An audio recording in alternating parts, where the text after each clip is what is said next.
সাভারের শীর্ষ মাদক ব্যবসায়ী শামীমের সাথে যোগাযোগ থাকায় পুলিশের ৩ কর্মকর্তাকে ক্লোজ করে পুলিশ লাইনে সংযুক্ত করা হয়েছে বলে জানিয়েছেন ঢাকা জেলা পুলিশ সুপার শামীমা পারভিন। বিকেলে সাভার মডেল থানা পরিদর্শন শেষে সাংবাদিকদের এক প্রশ্নের জবাবে কথা বলেন তিনি।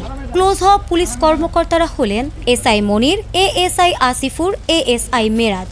এ ঘটনায় পুলিশ সুপার বলেন, অপরাধ করলে কেউ পার পাবে না।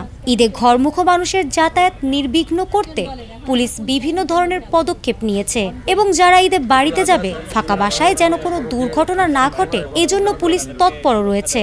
এর আগে গত ২৩ মে মাদক ব্যবসায়ী শামীমের আস্তানায় নিউজ করতে গেলে দেশ টিভি ও এসএ টিভির ৩ সাংবাদিককে পিটিয়ে গুরুতর আহত করে সন্ত্রাসীরা। এ ঘটনায় সাভার মডেল থানায় শীর্ষ মাদক ব্যবসায়ী শামীমকে প্রধান আসামি করে ২১ জনের নাম উল্লেখ করে মামলা দায়ের করা হলেও পুলিশ এখন পর্যন্ত শীর্ষ মাদক ব্যবসায়ী শামীমকে গ্রেপ্তার করতে পারেনি। বলি আমাদের কাছে আমাদের কাজই হচ্ছে বাই ল কাজ করা এবং আইন শৃঙ্খলা রক্ষা করা বা অপরাধীকে অ্যারেস্ট করা আমাদের কাজ, আইনের আওতায় আনা। তো যখন এই ঘটনা ঘটেছে আপনাদের সাথে আই থিঙ্ক ফোনে আমার এই কথা হয়েছে, আমরা কিন্তু তৎক্ষণাৎ ব্যবস্থা নিয়েছি এবং আমরা ৪ জনকে আসামিকে গ্রেপ্তার করতে সক্ষম হয়েছি। সেই সাথে আমরা কিন্তু আপনাদের যে ধরনের ক্যামেরা বা আদার্স জিনিস লুটপাট হয়েছিল সেগুলোও কিন্তু আমরা রিকভারি করেছি এবং আপনাদের মামলাটাও আমরা রুজু করেছি। সেই অনুযায়ী এজাহার নামে আসামিদের গ্রেপ্তারের জন্য আমাদের কিন্তু এর মধ্যে আমরা কয়েকটা জায়গায় রেডও দিয়েছি যেখানে সম্ভব জানতে পাচ্ছি যে তারা আছে।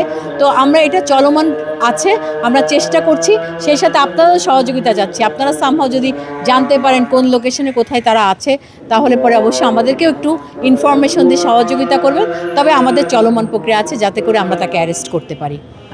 বিষয়টা আসলে এটা আপনাদের মাধ্যমে এবং আরও যারা আছে আমাদের কাছে যখনই না এসেছে, আমি প্রথমেই বললাম যে আমরা সবসময় আইন বাই ল কাজ করি।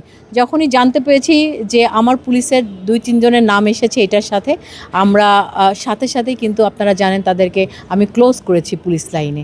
ঠিক আছে, সো আইনগত ব্যবস্থা তারাও আমাদের বিভাগীয় যে প্রসিডিং বা প্রসিডিউরগুলো আছে সেই অনুযায়ী তাদের বিরুদ্ধে ব্যবস্থা নেওয়া হচ্ছে।